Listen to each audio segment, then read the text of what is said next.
doing more Boogie content. There's a lot going on. Michael, my friend, my personal friend, Michael Clum, all right, who made the documentary. We're not friends, but he came in here and donated to me for watching this documentary. So it's a cool guy, according to me. He was on the Some Ordinary podcast, and I guess I gotta check it out. I got to see the interview. This happened 4 hours ago. This is kind of like the after storm, the after effect of everything that's been going on. We just checked out Boogie and Some Ordinary Gamers arguing. So I'm ready for it. Let's do it. I kind of hope this is like the last Boogie related thing. But hey, it's hot. And I'm on it, baby. And let's do it. Hello, guys and gals. Me, Mudahar. Welcome back to another episode of the podcast. I've got your co-host, Nux Taku Oompa Will, should be here shortly. I think he's just running behind a little bit late. I decided to jump the gun because we have quite a special individual here today, too. Somebody that got access to a story that I was following for a long time. Mike, you just made one of the most banger documentaries on YouTube. It was good. Visually. And I thought it was like It was honestly impressive. It was honestly impressive. I love the way that he put it together. It was fantastic. I didn't like the Boogie part. But I love the part where Boogie said, well, ... Mike, in the chat, like a 14-year-old girl. And I like that there was a lot of harmonica. So Netflix thing, but, you know, it's a YouTube stuff. You got a new YouTube channel. How about you tell us all about who you were working with for the last few months? Yeah, so I was working with Stephen Williams, a.k.a. Boogie2988. His middle name starts with a J. His name is actually SJW. Isn't that interesting? Isn't that concerning? As we see in this documentary, is a very self-deprecating, some would call obese individual. Damn, some doctors. Same though. Mike, you're supposed to be best friends with Boogie, dude. What are you doing? That's what Boogie thinks. At one point, some would call obese. Some would call this, you know, who may or may not identify as obese. Damn, I almost feel bad for Boogie. He's such a not nice person that I don't care. But like Michael is supposed to be like his friend, at least Boogie thinks, and now he's on here saying things that would be considered disparaging. Like, obviously, he is obese. Me too. But telling somebody that's usually not done in good faith. And everyone has different definitions of obese. But Boogie, sure. You know, as we all know, was one time a beloved internet character who no longer... Trending gamer. Yeah, who no longer is beloved. And now I followed him around roughly on and off for about 9 months. And the documentary shows that. So that's what I did. For that period of time of my life. Okay. So, yeah. I think the first like shot that I have to fire is, how the did you even get involved in this in the first place? What dragged you into this? Yeah. What was the inspiration? Yeah. My first question is like, what's your background, man? Because it's pretty solid. So I've been running business. I mean, I'm 30, so I started my first business when I was 18. It was like just doing commercials for like local businesses. Cool. I shot music videos. Hell yeah. I live in like Ohio, so I have this video production company I built. We have like 20, 30 people. We do commercials. And I had done some other YouTube shows and kind of made just like comedy videos here and there that were like parody music videos on this one channel I had. But I always wanted to make, you know, I had some success in business, and that's cool. But I always wanted to make, you know, something that actually added value to the world. Unlike advertising, nobody likes advertising. So I just figured... Well, I mean, I guess it did add quite a bit of value. I mean, I certainly have benefited from this whole Boogie thing. So, sure. I don't know. Yeah, sure. Figured out I will make... Could you imagine Michael Clum becomes like the YouTube documentarian guy? He starts going around doing documents on different YouTubers. Make a video for fun that people might want to see. And I was sitting... What do you think of the people who say Mike Clum exploited and trolled Boogie for views? I don't think that there's any weight to that. Honestly, because the documentary itself didn't poke fun at Boogie. So I don't think that that's a fair assessment to make, honestly. I don't think that's what he did. I think that he went in there to do it, and I think he got to know Boogie, and he probably drained him, probably made him depressed. So sitting on YouTube, and I watched... I got that Sunny V2 video of Hello, guys and gals. Boogie downfall came in my feed, and I was like, dude, this has millions of views. I was trying to figure out what content I should make. I've made tons of documentaries for like corporate clients and things, so I was like, hey, well, what if I just hit this dude up? So I put a list of like 5 or 10 YouTubers together because I figured, hey, like there'd be people on YouTube watching this shit. So I hit up a few people, and Boogie like emailed me back like immediately. And I'm like, oh, okay. Damn. I guess I got Immediately? Come on, bro. You're not supposed to text back that quick. You gotta pretend to think about it at least. to do this now. So we emailed a ton back and forth. He wanted to make sure I wasn't like, trying to dox him or whatever. And then I think we ended up shooting probably a month and a half after our first email, and that's basically how it started. Okay. Damn. Yeah, because I remember like I had like a public and fuck you back and forth with Boogie for like 5 minutes. It was about like landlords and I was on a flight back from Vegas, and he just makes these stupid. I think I might have vaguely remember that. I don't remember the specifics. On the internet about like you do like these easy dunks that he thinks, and we had a public spat, and then like a couple of months like politics bait bullshit. later he like messages me and tells Which is only self-serving. Like, why do that on Twitter? You don't Sign make money 12 from it, super chatted $4.99. Hey, thanks, brother. Papa be like, 3 months no Chris Chan cuz burnt out, but the Twilight Zone version of Papa warrants 24/7 coverage. Lol, it's Boogie TV. Love you, big gut. Let me explain something to you. tells me that he's working on a First of all, I am morbidly curious, as I am morbidly obese, about what's going on with Boogie. Okay, I'm not gonna lie; it's a little bit of a sweet spot. Okay, I'm curious, and that's why I'm covering. That's number one. Number two, it's getting views. That's probably contributing to my love of this topic. I'm not gonna lie. You think I'm gonna sit here and pretend I'm this altruistic? No, I'm a goblin. And all of you that are watching, after my first coverage video, you're goblins too, and we're all gobbling the same balls. This is what we're doing. Now we got to keep it simmered down. Don't be toxic. Don't spread any hate. Don't be going around being hateful, Boogie. But we are having an enjoyable, cathartic session here. Okay. Second of all, I did 71 episodes of Christian. I'm burnt out, dude. How much more can I engage with this person? It's tough. It depresses me, dude. Come on. Get out of here.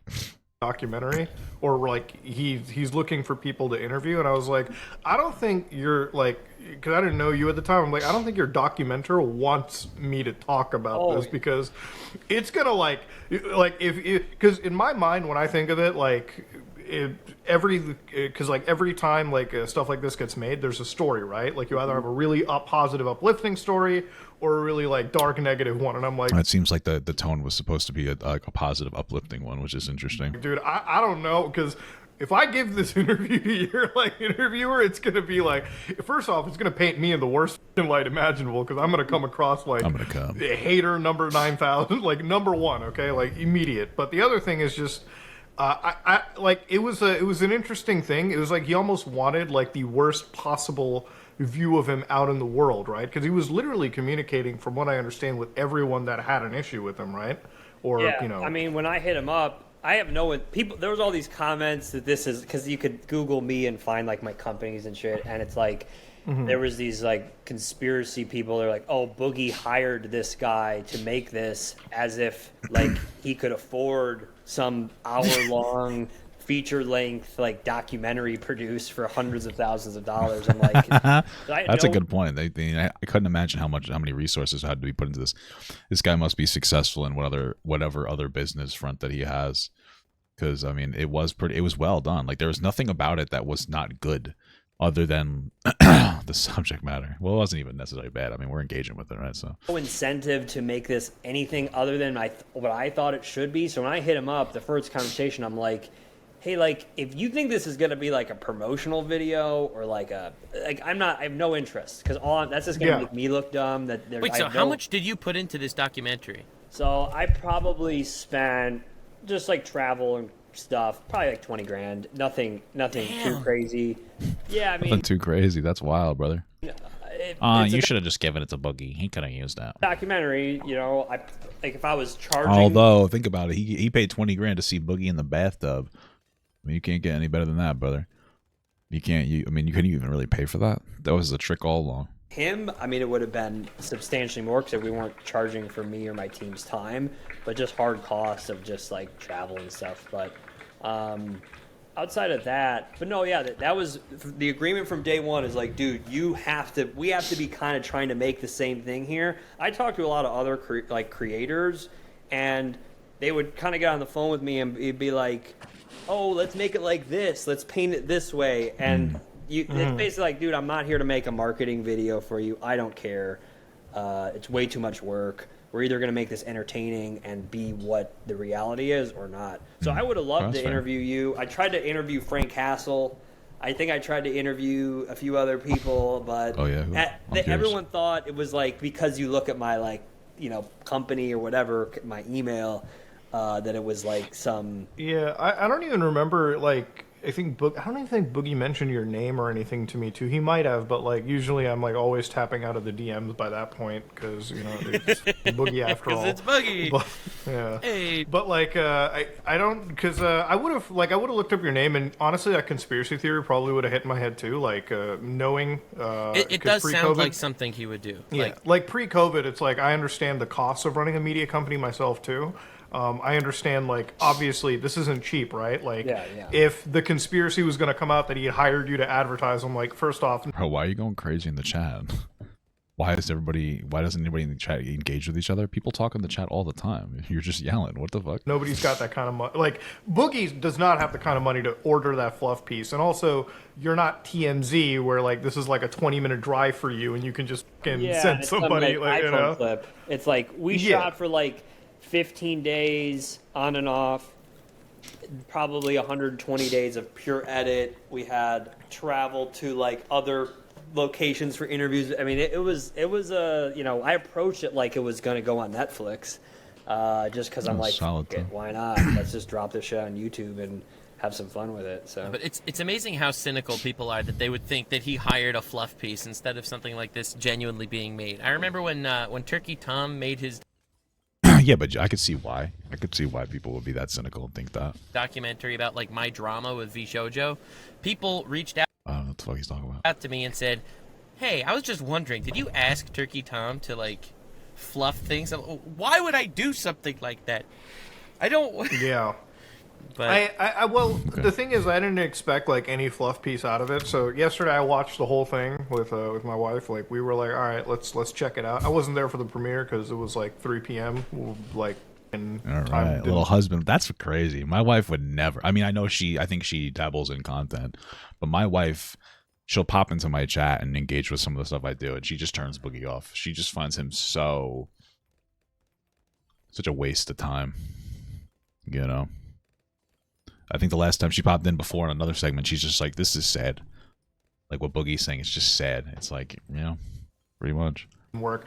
But I saved it for the night, sat down into it, and captured me the entire way through, okay? So I guess the best way to do this is to, like, go part by part by part. So obviously you jump into the situation, you come across Boogie.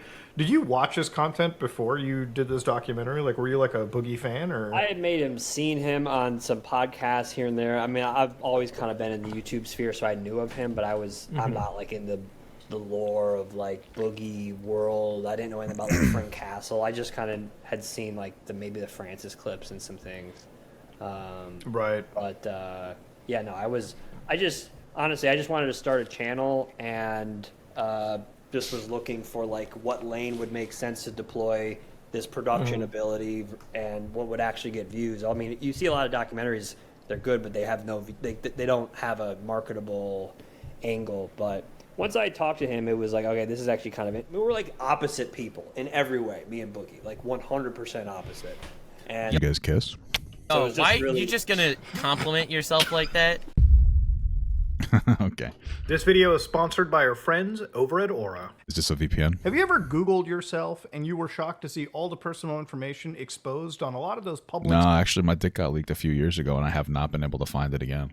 I wanted to compare to how it is now, because this is something I've noticed since I've been with my wife, is that my dick is like, it's harder, it's thicker, it has more density to it, and I kind of want to compare it to an old picture, but I don't save that, so... Yeah, unfortunately, no. Sites available on the internet? Well, that's because there are actually disgusting organizations... All right, guys. Aura. Check it out. Link in the description. MoodyBooty29 is what you would put in there. Aura.com/MoodyBooty29 or SOP. That works too. Gentlemen, let's get back to the video.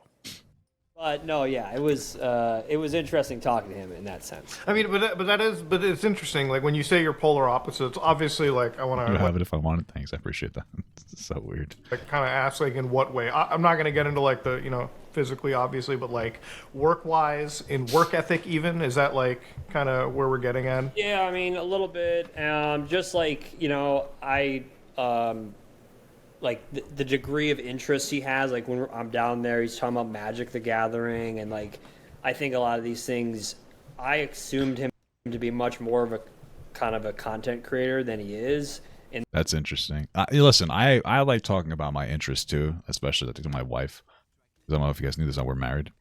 But like, I don't think I'd be talking to some random guy about my weird special interests. It's just cringe. the sense of like, no, that's not a hit at him. Hello. It's like Yo, genuine. Caleb, what's up? Well, he's not very content brain.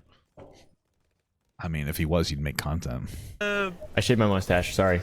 No, you Kind of looks weird. ruined my favorite YouTuber. What's up, Mike? This is up, this man? is Mike's just kind of along for the ride. You could tell he's like, "What the fuck's happening?" How you doing? It's interesting as somebody who's like not online for them to experience online stuff. How many lozenges are you supposed to be able to have?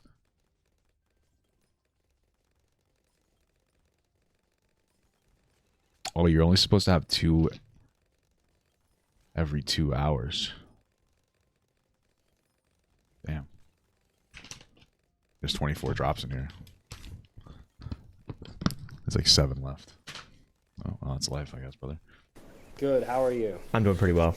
I was just talking shit about Boogie, so I don't know.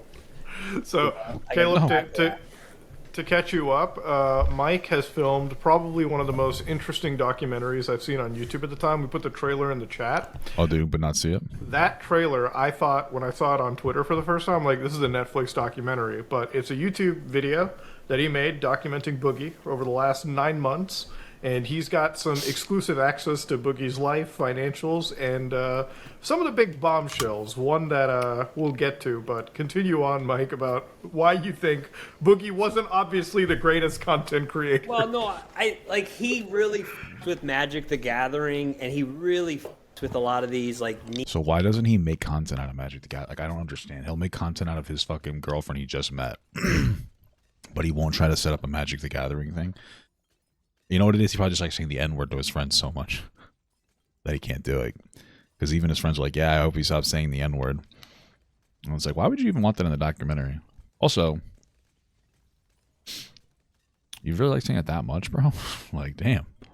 I'm like, I not even me, you know? Niche hobbies, like when we were down there, it was like, all right, let's make some content, but like, I didn't realize how much he actually likes a lot of these things and how much of his life is playing video games and Just not on stream for some reason. Magic cards and having people over his house and going to the magic shop. Like that was all genuine.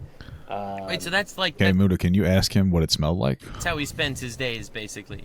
Yeah, I mean, like I think he has a certain work ethic. I mean, but it's tough to evaluate work ethic in that sense, because when you've been doing something for 15 years, it does look like you put out a lot of body work, but he also has, I think he has more like in real life friends. He has a lot of in real life friends in his city. Yeah, he wants to keep his Magic the Gathering secret, not his girlfriend, though. That know him outside of his content creation from Magic. Like when we went to the Magic shop, like he knew like everybody. So Wow. it just this type of stuff he was interested in, I was interested in. Like it was definitely like You guys kiss? just way different.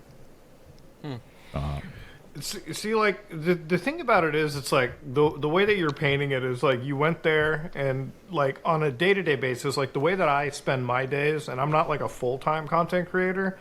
Like honestly, nobody here is, because I know Caleb, Nux, and I have our own things on the side, obviously, that I would consider are more primary in terms of like money making in our businesses. Okay. That takes up way too much time. But when it comes to like content creation, the best content creators are the ones that are like able to be Jedis with time management. You know, like you wake up at 6 a.m., you do your shit in the morning, you plan out the rest of your day, and by like 7 p.m. you're pretty much done. Like you block everything out. You know? You don't have to do any of that.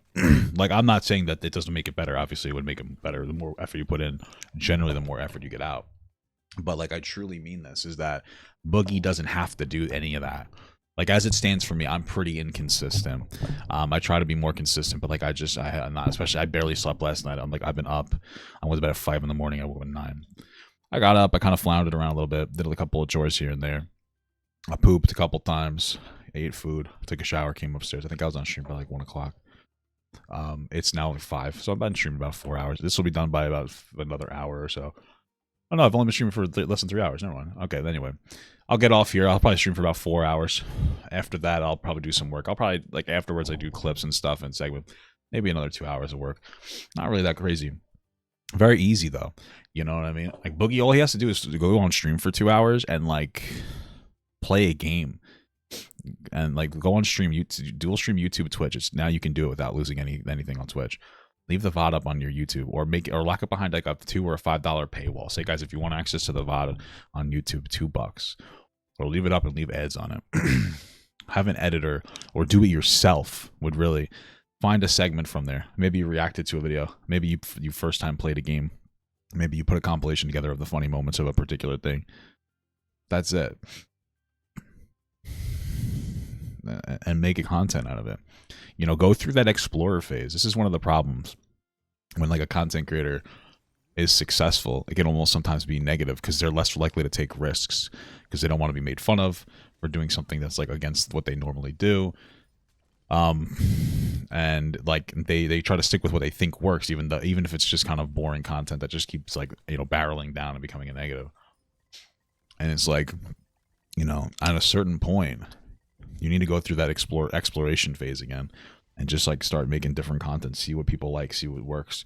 Like the other day I made a WoW video. I reacted to some shit about something and it didn't do well. It did horribly. It got 500 views. I think until this, like right now, it's 500 views. Like for me, that's not very much.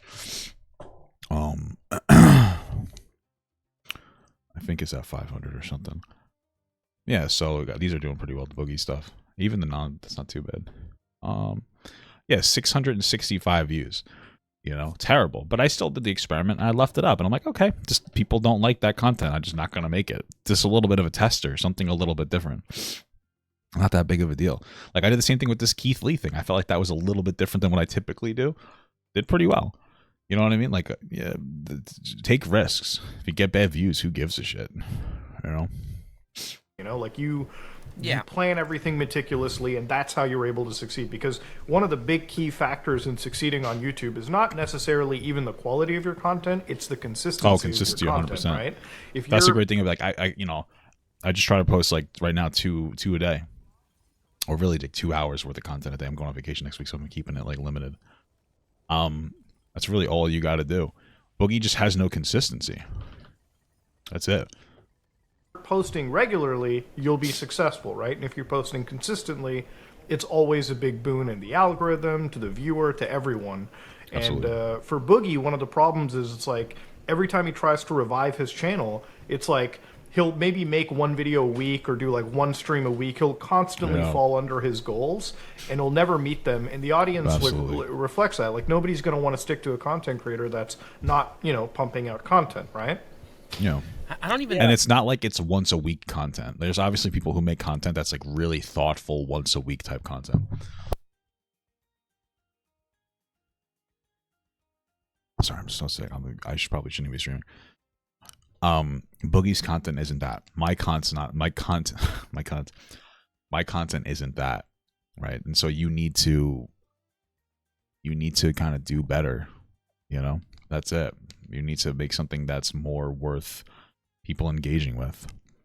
Like you need to be more consistent. You need to be uploading every day.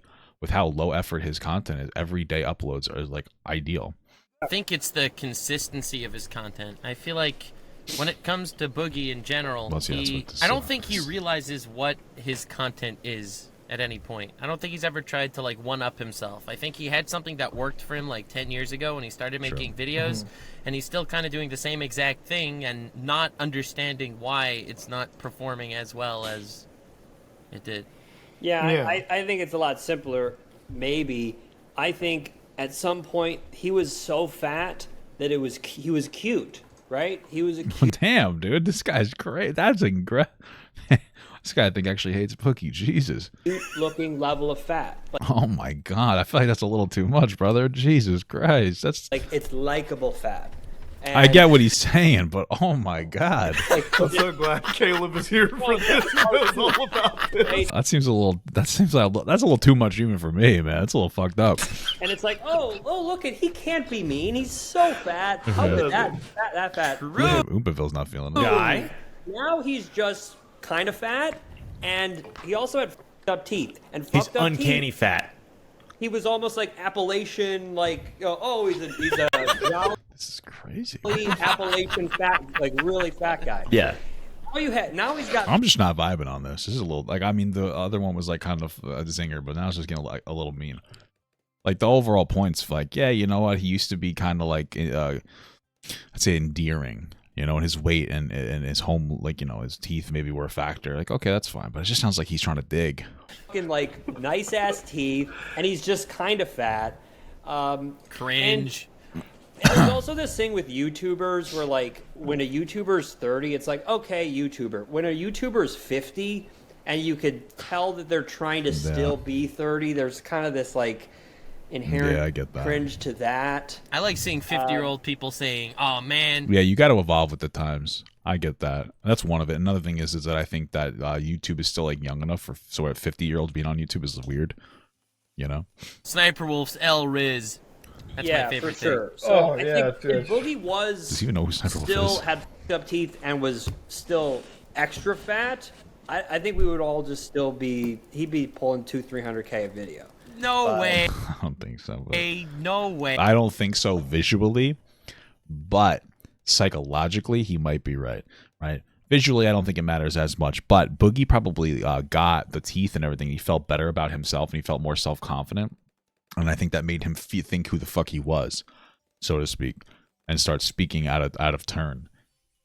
That might be true. I think you're really boiling it down. I'm being a little facetious, but also the other thing is this.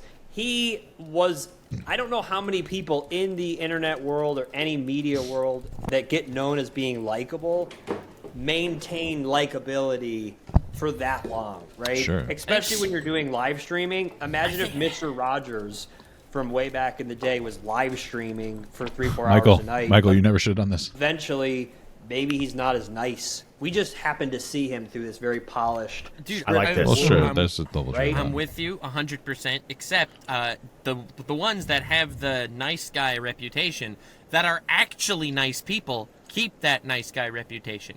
Like, Yeah, I don't think Boogie's a nice guy. Or again, maybe he was until he got like, you know, his teeth done and shit. Markiplier is a pretty beloved character by everyone, right? He has that nice guy vibe, and he's been a nice guy on the internet for a decade, right? So Yeah, it's the not like problem it's with Boogie impossible. is- It's just Boogie doesn't strike me as a nice guy.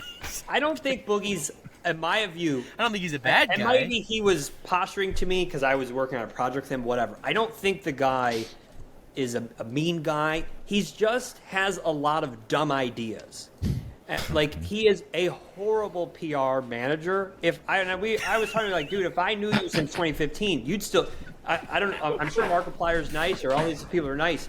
Boogie is nice. He just has ideas that are dumb that he Like doesn't what? not do, right? And he never had any. And I would tell this to him. That's crazy because he barely does any ideas, so he only goes with the shitty ones. I think he's genuinely means well most of the time.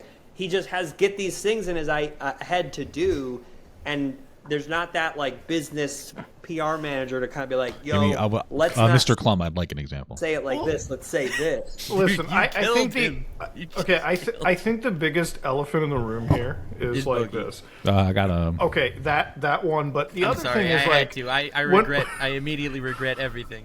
when we mention Markiplier and all these other characters, right? What is the big difference between Markiplier? I'm just gonna be honest with you. Like, this podcast is cool. I like Oompaville and Mudahar. This fucking VTuber is weird, bro. Show your face, dude. Like, it's just weird. Like, he's weirdly the meanest one. But like, bro, you're dreaming it up right now. You're not even as good as Dream. It's not even a real mask. It's a VTube. What are you doing? What the fuck? This is bizarre. What the fuck? Oompaville is a likable guy. I've never seen anybody He's all right. dislike you. Charlie's a nice guy. He's right. You know, fucking everyone I've ever really talked to that can maintain their personality is a pretty nice guy. What's the big fundamental difference between Boogie and all these people? What's the big outlier? Do you guys know? Oh, he's fat. Skinny. Everyone here with the fucking fat joke. I think honestly, it's I don't know. Boogie strikes me. Maybe that's because I didn't know Boogie back when he was actually pulling crazy views. I only know Boogie as the Boogie from today, and he he just seems very entitled to success. Weren't you on Boogie's ass for milking this? Yeah, here you are talking about it again when you've already made 4 videos about it. When was I on Boogie's ass for milking what? Oh, sorry, I didn't know you had a TBI. Yeah, no. Listen, I want to understand. First of all, shameless milking I'm going to do of it. Second of all, their difference is that Boogie said, hey, I'm going to start making actual content, and all he's been doing is posting about the documentary he's made. That's the point that I'm making. You want to call me farming this? Absolutely. I don't give a shit. I find it interesting. I almost never watch videos without... if I can watch a video and provide meaningful, transformative commentary, I will never not post it. I move with a purpose. I do not care. If I have the ability to talk about something, I'm not going to watch it offline. So I would never engage this offline. I'm going to put it up there because it makes money anyway. It's not like I'm saying anything that I wouldn't say already. I believe in everything that I'm saying. The difference between that, me milking this, and criticize me if you want, I don't care, versus Boogie, he needs to move on and make actual content and start making content instead of just like making himself the butt of the joke over and over and over again. He's like, I'm done with drama, guys. And then he just continuously posts about this documentary that's all drama instead of like actually making other content. Then he gets himself into more controversy for this lolcow podcast. So like he's actively hurting himself and his credibility. I'm not. I don't care. I'm milking this. So I think that you should just try to learn to parse your information a little better. Because I mean, I feel like that was abundantly clear. I feel like anybody would understand the difference if you actually watched what I said. So I'm assuming you watched like 5 minutes of the video and then you turned it off because you don't have like the capacity to fucking engage with it. In my eyes, Uncanny like, Boogie. He feels, Yeah. he And feels listen, really entitled to everything. Like when he invested all of his money into crypto and ended up losing all of that, like. Fair enough. Okay, I love you. Sorry for being mean. I love you. And he was like, I don't understand why this would have happened. Now please help support me. I'm sorry, I'm Hassan. I love you. It was a weird turn, you know? Yeah. I gotta chill. I agree. The other thing is, and it's very simple, guys, $200,000 in hookers. That's the big difference, okay? I'm not fucking joking when I say this. Listen, Caleb, how many hookers have you bought in the past 10 years? I mean, this is the problem. Boogie didn't buy any hookers. He rented them. Like, chain it up in the basement or something, bro. If you're going to fucking spend that much money on it anyway, might as well get a fresh one. Just keep it down there. None. Yeah, honestly, none too. I really have to think about Yeah, no, I didn't have to think about it. Listen, I'll bet $100,000 that Markiplier has probably never engaged in hooker play, okay? True. Probably not. Probably not, okay? Listen, I mean, if he did, he hit it better, so. there is always a non-zero chance that somebody you know on the internet, dude, the fucking cooking channel I follow, okay, Townsend's the nicest guy in the world, could be doing coke binges every Friday. I wouldn't fucking know. But that's a big fundamental difference. Boogie is like involved in hookers. He is the product of his own demise, right? Like, well, the problem isn't that he's with hookers and shit, but Boogie's a pussy, dude. If I was banging hookers and shit, I would just not care. You think I would care if I talked about it? Which I don't. I'm happily married to my beautiful wife. But if I did, I would just not care. I'm not going to come on and tell you guys, oh, I know the error of my ways. I'm doing this. I'm doing that. Like, shut up. I'm not going to ham it up. I'm just going to be like, yeah, I fuck hookers. I don't care. What the fuck are you? What are you? Who gives a shit? Yeah, I spent my money like an asshole. I also wouldn't be on the internet begging for money because I bought hookers. Yeah, still no email to check your credit card. Yeah, no. I got the charge, baby. I got the charge. I'll call tomorrow if there's no email for the thing. We're having an issue because we thought we booked a hotel for Disney and like it never went through, so we had to do it today. But we never got a confirmation email, so I will call them tomorrow. this man, and you look through the financials of it too. So one of the big part of your documentaries was like sort of unveiling the money Boogie had.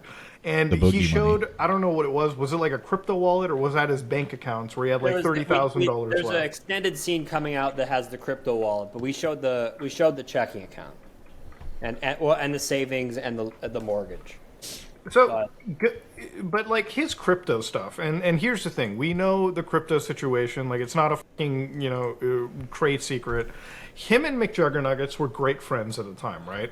And Best of McJuggernuggets friends. got him allegedly into the crypto bandwagon, and he put in like hundreds of thousands of dollars into crypto, right? Like, what was it, like 700 or some shit? Yeah. Oof. And all of that money went nowhere, okay? And we know crypto. I know crypto because I've done a million investigations. Caleb knows crypto because he was an AskCoin millionaire for 5 minutes. And Nux, you know crypto too because you were pitched Because Nuxcoin. I am an NFT. Yeah, exactly. But like he at his age put like all of that money into crypto, and the market trended downwards, and now it's sitting at what, like a $30,000 bag that he's afraid to cash out. And I was even trying to get him to sell it right there because I'm like, it's just going to keep going down. Sell it, put it in an index fund, or just put it all against your house. I mean, the problem is, like before, he gets certain fixations on certain concepts and certain ideas, and I think the people around him, he's never had that strong business.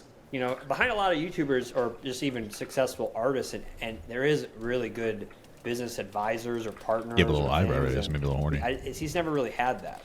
So, and that crypto investment, back then, if you were to just be like, hey, put that in the S&P 500, don't buy crypto. Yeah, I feel like there's more consistent, like long-term gains. Isn't like 8% year over year? You get like a return on your investment on like the S&P 500 or something. Let it literally sit and do nothing. He'd have over $1 million.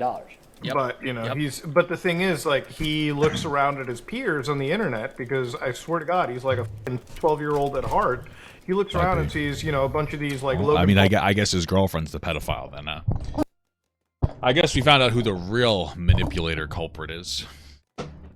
Is my wife still in the chat? All types who are getting like millions of dollars off of NFTs.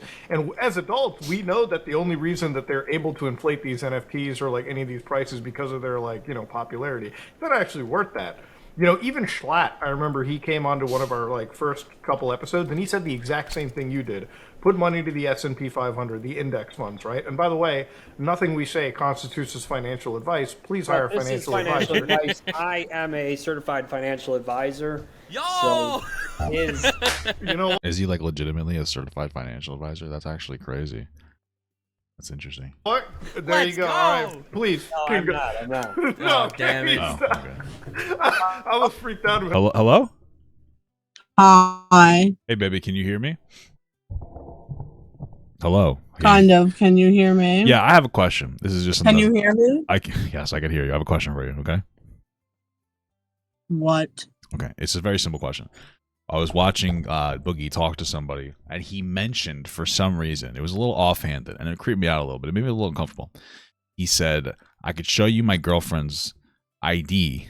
I have it in my wallet. Is that weird, given the context of everything else going on? Oh, yeah, I guess so. Like, he has to prove that she's the proper age. No, that he has her ID in his wallet. Oh. Yeah, that is weird. I'm sorry. I know that you're trying to call me, but my boss is calling me. Tell your boss they're ugly. Which boss is it? It's Dana. Ooh, all right. Tell her I said hi. No, I'm kidding. I think it's weird because he has to prove that his life is above 18. That's why he has it. Okay, I love you. Go ahead. Answer your phone. Mwah. Bye. Bye. All right. I just was wondering. I was wondering what you thought. We were almost gonna like give you a position as like a fourth host every episode, just to pop in every once in a while, and just be like, this is financial advice. Do this. This is 100% financial advice. 100%. No, but like the thing is with this situation is he's not like he doesn't have the money to do so, and so one of the themes throughout your entire documentary is like you've been showing like his net worth, his savings constantly go down every time he engages in just frivolously spending the money too, right? Yeah. And one of the weirdest expenses is like, I don't know why he's still attached to the house or a lot of these things. Maybe it's a psychological thing. Well, I mean, I understand why he doesn't want to give up his house. Again, I don't think that this is the way to what the thing is to care about. Because I really just feel like the primary issue is that this motherfucker. I really feel like the primary issue here is that this guy won't work. He can easily do YouTube work, and he refuses. I'm not a psychiatrist, can't claim to answer it, but his life could easily be solved up if he really downsized, you know? And there's no shame in that. Yeah, People do it for a million reasons. He could downsize and live very comfortably. That could be so beneficial to his channel if he just moved to like a 2-room apartment, because he only needs 1 room to fucking play video games in. You know, if he moved to an apartment, produce content, I think that could actually probably turn his channel around or keep it sustained enough for him to just live out relatively comfortably, you know? Yeah, I think this is not just Boogie. I think anyone, almost in any situation, that's complaining about money that makes over $40,000, $50,000 a year, almost always underneath that complaint is some unwillingness to reduce some arbitrary expense that they're obsessed with. This might be right, that yeah. represents some ideal life. Like, oh, well, I couldn't not have, in Netflix, or I couldn't not have whatever. Well, that's what he said in the video. Is like, I need to buy Diablo 4. I swear to God, verbatim. Like, it would have been fine if he had said he needs to buy Diablo 4 because he makes content out of it. So if he bought that game for $70, wrote it off on his taxes, and then he played it and he made like $70 on it, like he's at a net win, and I would get it. But he's not doing that, so it doesn't even matter. One of his points, guys, I need to buy this game. I need to buy this. I'm like, dude, yeah, you gotta be. It doesn't even seem. I remember I looked at his channel. I looked up Diablo 4 on his channel, and he had like 2 videos pretending to be Francis playing it, and it's like not even playing it, just talking about it as his Francis character. It's like, dude, you're not even playing it to be able to give people like an informed opinion on it.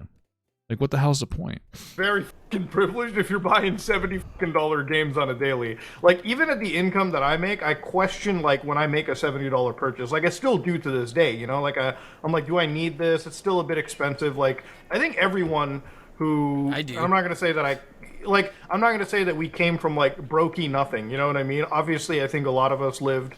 lived well, lived comfortably, and even when we came into money, I think there's habits that you have. Oh, she has dogs. He should walk the dogs or eat them. Because why do you need a dog if you're poor? You're worried about the wrong roof, Boogie.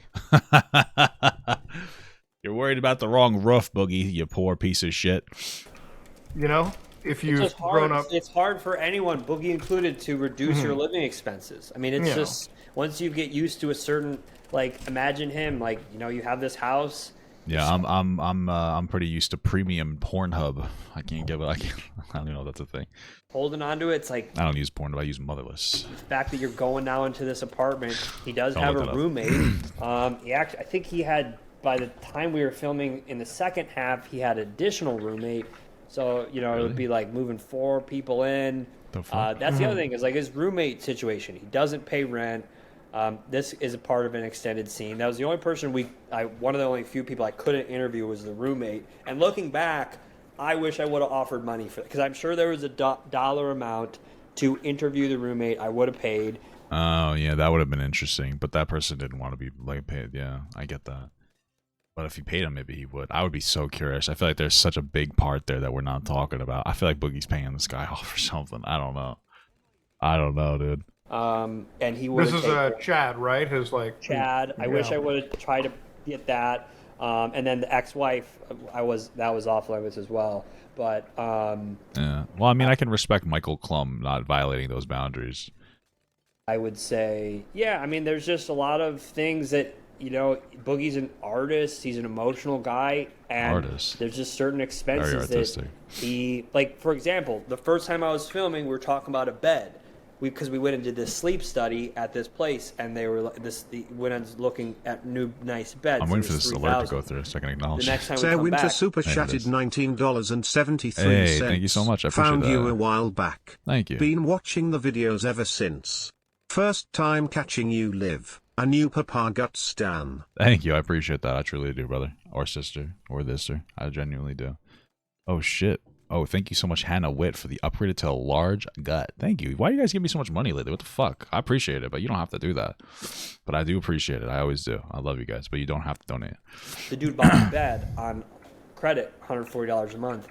And when you pooped the bed? The dude bought the bed on nice beds. It was $3,000 at this place, and they were went and looking at new nice beds. It was $3,000.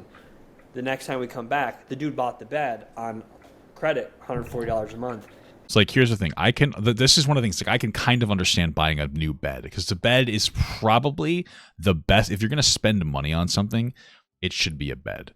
right? Like your bed is probably the best, like you're going to get the most usage out of a bed. So buying a really nice bed, as in my opinion, always worth a little extra. And so like if you had the money to buy the, which that's the problem is that he's begging for money, but you cut down in other ways, I think that's perfectly reasonable. You know, to me, it's like I've seen people who are they're like financially like struggling, but they'll buy an iPad and get like a plan on it so they have Wi-Fi for it instead of turning the heat on in their house. And it's like, what are your priorities? That's insane. But for somebody that's like, yeah, I spend a little more on a bed, like, yeah, that's the heat to me. That's like one of those things where if I'm going to splurge, it's going to be on that. If I'm going to spend money, I'm not going to get a cheap bed because it's a bed. I'm sleeping on it forever, you know, or for at least a long time. So, although I could sleep on like a floor, I don't care. I don't know. You know, and he had logic to support it, and you know he's making $140 a month payments. But I just think it's not just Boogie. There's so many people that do stuff like this and make irrational, emotional spending decisions without backing it up with income. And it is unfortunate. It creates a lot of stress. Well, it's not even just that, though, right? I mean, the problem, too, is that when Boogie does have the income, he spends a lot of it irresponsibly, which is something that I've done, too. I get it. But, like, you need to course correct the behavior. And I had a couple of really good years, and I was like, damn, I'm going to go crazy. And I did. And then, like, you know, you get humbled, and you're like, okay, and you cut back significantly, which is what I've also done. So. Yeah. I mean, it's like if you can afford... But also, I got a Bob's mattress for like $1,500. Great purchase. Very comfortable. I think I spent a couple extra $100 for the bed, like the box underneath it. I guess the box spring. So it was worth it. A luxury purchase. We had to get it in 2 halves because we had to get down the steps. Just every once in a while, go for it. You know, like life is short. Enjoy some of it. You know. But like these guys that are making it's like when I see YouTubers, like some YouTubers that I know that go to like California or something, you know, they're paying like $10,000, $15,000 a month rents on mansions, and they're like splitting it up with people, and I'm like, who the f is like, think about it like this: you guys are collectively burning $15K a month away just to live in like California. You don't even own the place. You just like, you know, take photos in it every once in a while for like a year. Well, it's like a cloud thing, right? So they probably justify it by saying it's almost like a business expense for them because they make money off of looking rich or whatever bullshit they do. And then you're gone. You know, it's and people so what causes people to do this? Because do you think it's just bad parenting, or do you think it's clout hunger, like something like that? Like, in my view, it's a lack of self-control, probably being able to evaluate risk and people overestimate the consequences of capitalism, guys. Am I right? Things that are currently occurring, like if you go from making 5 to 10K a month, well, that means I'm going to go to 15 to 20 just as easily as I went to 5 to 10. So they Yeah, and then it's another thing too is that people don't realize that like their YouTube is fleeting. You know, it's not necessarily going to be consistent. You should always be prepared for the lack of consistency. Estimate that. Plus, we live generally in a culture that, you know, like you are, in many cases, depending on who you're socializing with, you're judged on your expenses, not necessarily your actual assets, right? So, maybe. I agree with that. Like, it's cool to have a nice car. Oh yeah, which is I guess just, you know, or a nice house. Some people just do it to maintain an image, right? Like that's pretty much what it comes down to. Dude, see, for example, okay, this is gonna be a random personal example. I was reading Harry Potter as a kid, okay, and in the beginning of one of the books, I don't know, the 6th or whatever, the Weasley family, this incredibly poor family, they what the fuck is listen, maybe it's just what is happening? What the fuck is this? This guy's so weird. They win the lottery, okay? And they're all wearing like clothes that their grandparents have worn because they are so poor in this wizarding world. Somehow, God knows how they're so poor. I don't get it. Are you like, what the fuck? What is this? I've had episodes of YouTube. You learn from a Boogie, can't learn from me. That's one. Yeah, I bet you if he makes money again, he'll blow it. Yeah, true. You're 100% correct. Well, that's what I mean. Like he hasn't adjusted. You know, as I've taken a bit of a hit on YouTube, as I've taken a hit on the TikTok too. I've readjusted. In this past month, I've been like pumping out clips content. Like I've been really into it. It's been going pretty well. Like outside of this big Boogie explosion, which has been very good for my channel, I was like consistently climbing back up to a good spot, you know. And it's because I made a separate clips channel because YouTube Shorts could potentially hurt your channel. But I made a separate channel. And like I've been posting on TikTok, Instagram. I've been getting millions of views on it. I've gotten like 8 million views this month on Instagram. So like, I'm getting more awareness for me and my content and stuff. I mean, you gotta do what you gotta do. But they were, and they win the lottery. They get tons of money, and what do they do with this lottery? They buy a massive vacation to Egypt. They all go to Egypt on a huge vacation. They burn the entire lottery winnings on that vacation. And I remember my mom telling me, it's like, you'd never do something like this. A poor family, they win the lottery, you build something, you invest something, you do something. $2.43. Watching so much Boogie because you look so alike. Yeah, that's exactly why, brother. Thing with it for things that YouTube Shorts can hurt. Okay, yeah, I'll do like a little YouTube Shorts tangent. At least my experience with YouTube Shorts, because I do feel like it's a little decent. I think all Shorts content is phenomenal, and you absolutely should create Shorts content, but you need to make sure that you do it correctly. For the way that I output content, I put out 2 to 3 videos a day, and I also have a lot of shorts and clips that I like to put out. I've always been somebody, even on TikTok when I was like really big, when I was pulling 2.5 million, when I had 2.5 million followers and I was verified, I was putting out tons and tons of content a day. I just like talking a lot about a lot of stuff. Probably sometimes to my own detriment. And so when I got back into shorts, I started putting them 3 videos a day, 3 shorts a day on the same channel. I started gaining a lot more followers, but I stopped getting, but my views sank dramatically to like 75% of what they were. And I think part of it's because they're 2 different audiences. Generally speaking, your shorts audience is different from your long form video content audience. And plus, because I was outputting so much content, it was too overwhelming. And I think that you were getting, because you get alerts sometimes for your shorts too. And so some people were tuning out because they'd get an alert for a video. It's like, oh, this is a short, I don't want to watch this. And my wife has a similar experience with this guy, Chris Clement. She likes watching him, and he started pumping out shorts. And she's like, I watch him for his podcast. He usually would post like once or twice a week. Now there's like multiple shorts a day, from what she says, or there's like a short a day or something. And just now is the point where she doesn't even check. She doesn't even check it. So I would say, personally, if you're doing shorts content, it's worth considering making a new shorts channel. Potentially. I would say don't go beyond like 1 video and 1 short a day. And if you do, make a shorts channel as a secondary channel. And then like if you're somebody who has like long form content where you're posting 1 video a week or a month, like then shorts is not a bad idea, right? But definitely Instagram and TikTok have been pretty phenomenal, since Instagram especially. So just be aware of the fact that people on the shorts and the short form content audiences can be different than long form content audiences. Be aware of that, and just do with that information as you will. And but don't really worry about the views on your shorts specifically. Some stuff will hit, some stuff won't. It is what it is. You need to vacation. So that's what he invested in this documentary, magic cards. There was an entire point in this documentary where you go out. I get it, but that's what I'm trying to say. Is it like a lack of parenting that puts someone in a position like that?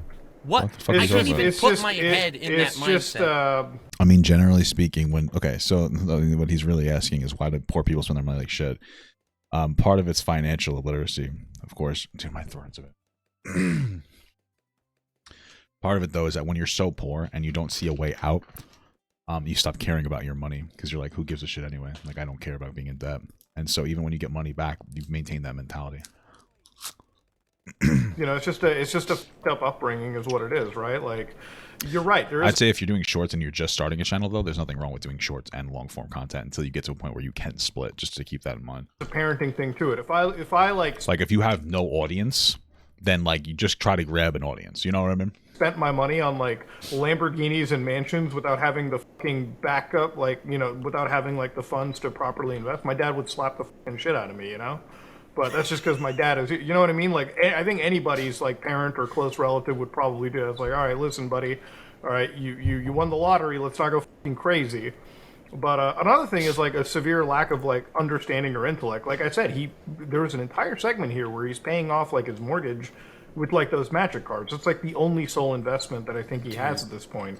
And it's just wild. Like, Yeah. Yeah, I mean, the other think also with Boogie, he did straight up grow up broke. That's real, and he was used to being broke in his 20s and early 30s. So I would imagine if you're so used to not having money, when you get money, while at some degree there's an appreciation for it, also there's this kind of idea in your head where like, oh, if I don't have any money again, well, I've already been there and I'm used to. I don't think that's what's going through people's heads, but I think it's more of like they didn't learn the financial responsibility before. They just don't maintain it then. Yeah, like who cares? So I think that in some way he kind of wants to be. He's comfortable being broke, and in some way it does scratch some psychological part of him that he kind of likes being broke. He likes. Right. I don't think this is the most out of touch thing I think I've ever heard, but okay. The ability to kind of have that. Do you think he likes the victim mentality on YouTube? Like, I can be a victim, haha. Like, hey. I don't think he wants to be broke and to encourage a victim mentality. I do think he has. I think he likes to be the victim, but I don't think he likes to be broke. I don't think he maintains his brokenness. I think he sensationalizes it. He's probably not as broke as he says. Guys, please finance money or some shit. I mean, my wife wants me to take a break. Damn, that was a long time. Sorry. Let's continue. In his defense, he got very popular in some way off of that. I mean, it was a hybrid of that plus Francis. So it was the juxtaposition of, oh, this guy is a victim. He's cute and fat, as we've discussed. True. And he also is funny. He like those videos were hilarious back then. So when you have all three of those things, it's like cute look, like kind of cute vibe, plus funny, plus he's a victim. So like let's bulk this guy up. And to be fair, in his credit, he's still really funny. The part of your interview where he goes for a job like to the staffing agency, he straight up mentions in the staffing agency, like, I used to work in. I'm like, dude, I almost caved my fucking skull into my entire body. like yeah, I got a laugh out of it too. Well, that's the thing. I think that when it comes to Boogie, like, he probably could make a career doing skits again. He just needs to stop it with the Francis character. He's older. That character's gone. He needs to change the character mentality. He needs to figure himself out. He needs to give himself time to explore a new thing, whether it's a new character or doing commentary or whatever he does. I could not imagine that in the middle of a staffing meeting, he's like, yeah, I worked in... I'm like, even the fucking interviewer's like, is that really something you should be mentioning? So like I scheduled, because like the first time I shot, I scheduled all these different things we went and did. One of was like, hey, let's try to get you a job. We got a trainer, so that should be in an extended scene. He went and worked out. We got a new diet plan. We got a haircut and a makeover. Oh, wow. And this, I will say this, Boogie is a purebred entertainer. Like, I went in with no direction to him on what, hey, we're going to go film this, we're going to do this. And this dude is like a kamikaze of just fucking with these people. And like, because I didn't tell them. Prankster YouTuber arc? None of these people knew who Boogie were. I arranged a date with him. This was before he had met this girl he's actually dating. And this dude just goes in, and I'm cringing so hard because he's just fucking with them. Brother, take care. And they're we're trying going to Disney World, my friend. Thank you so much. Like, be in this documentary. I have to watch this documentary. I can't believe you didn't tell me in advance. I would have watched it. How the fuck do you know that's like 2 million views? Wow, it's so weird that like only Mudahar is the one that watched the documentary.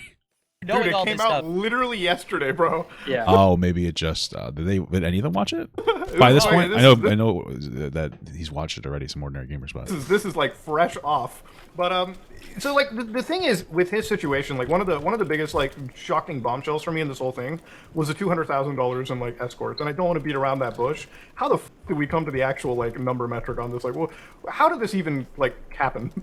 That was, so that accounted for, actually paying women, but all the travel, all the food, and it was over a period of total years, right? So I think, that might have been a little buffered up because that was more of a generalized number. But, we're looking at, hey, if he's going to a trip in LA to do certain things, he's also meeting a girl. It's like the overall expense, investment to that. I think at a certain point he had put out publicly that it was like 100,000, but just generally it was in the hundreds of thousands to women seeking arrangement type stuff. Oh god, dude, gifts, stuff like that.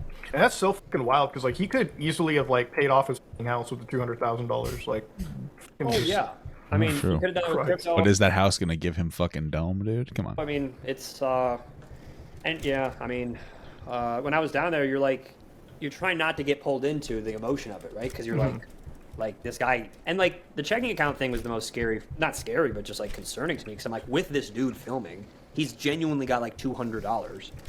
He's waiting on his YouTube check from the 1 million views he pulled a month ago or whatever, and you're just like, oh, Yeah, it's interesting because it takes him a while. Like in this month of November, I won't get paid for this month until the 21st of December. So right now it's like a week, or I guess 2 or 10 days or 11 days. Sorry, I'm sick. I'll get paid for last month, you know. We're also now going to in some Mexican restaurant to eat. I guess I'm paying, right? Because I feel bad, you know. Yeah. Driving around and then like him getting food. So like there was that little scene where I got Taco Bell. I got Taco Bell because I'm just like, yeah, I'm having you film. I don't think you should be buying this Taco Bell. I'll just get it. So I mean, but it's just like it's such a. Is that the Mexican restaurant you're referring to, Taco Bell? And it's like it's such a situation to honestly witness with him. That's why content's not that hard to produce. The dude is literally surrounded by video games. Instead of cringing Francis videos, he could make platinum trophy hunts. Yeah, I don't know what that means, but I understand the general sentiment. I don't know what a platinum trophy is, but yeah, no, he could find somebody to edit for him and just like play the game for fucking like 6 hours. He collect those donations and then afterwards have somebody else edit it for him. Like there is really like no out of it. Like obviously he's dating. And if he's like, oh, I don't have the money, it's like film on Twitch, or you'll play on Twitch and YouTube. Dual stream on Twitch and YouTube. Either leave the VOD up of the YouTube so people can watch it, and it'll be in a separate tab, or take it down and make it lock it behind members only for like $2 or $5 for people that want to engage. And then have this person make the Let's Play, and then pay him like I'll be like, I'll give you a third of anything that makes, and you're done. Girl now who's like what 20. Yeah, we already watched Mudahar and Boogie argue in the call. We've been on Boogie watch. And from your documentary, it seemed very charitable because like they seem like they're in La La Land together. And honestly, the first time we filmed, so he had like we filmed, and I'm actually curious what they were actually like with his girlfriend. Right. Mm-hmm. I was trying to get him I got him on a date, so that's an extended scene that'll come out I think on his channel. I arranged a date for him, and but he had told me about this girl he was talking to at the time, and then he did the fight. We were just kind of seeing what was going to be in the documentary or not, and then he starts dating this girl, and then that's when we started filming again. I think Boogie's starting OnlyFans now because he wouldn't be consistent. He wouldn't really know what to post. He can't even figure out what to post on YouTube. Halfway through, you kind of have this like financial aspect where it's like everything's fucked, and then there's this like kind of bittersweet positive turn that's great for him, but it's also conflicting because you're questioning, is everything all right with this, right? Yeah. Also, the weird thing with the girl, she looks younger than she is. So while she's 20 or 21 or whatever, she looks like she could be 17, 18, 19, right? She has a very, very young look. So I think that like that probably adds to it. That it's like, okay, because there's so many comments like, how are you exploiting? I think she is an adult. Like there's women that do OnlyFans that are 20. It just has this vibe that maybe Boogie's. Well, she can work, right? That's what we were told. Exploiting. I didn't get that. I just think they are both kind of psychologically on the fringe and have just latched onto each other in this way that might work. It actually could work out, right? For them both in a unique way. So I went down very skeptical. I was like, all right, is this weird? Is this like a joke? But, you know, all the time I spent with them as a couple, they seemed pretty genuine. Yeah. That's cool. It's just honestly, I'm really happy to hear that. Like, I'm so happy to hear that. It's like, I do wish Boogie the best, even though I do think he's leading down a path of self-destruction.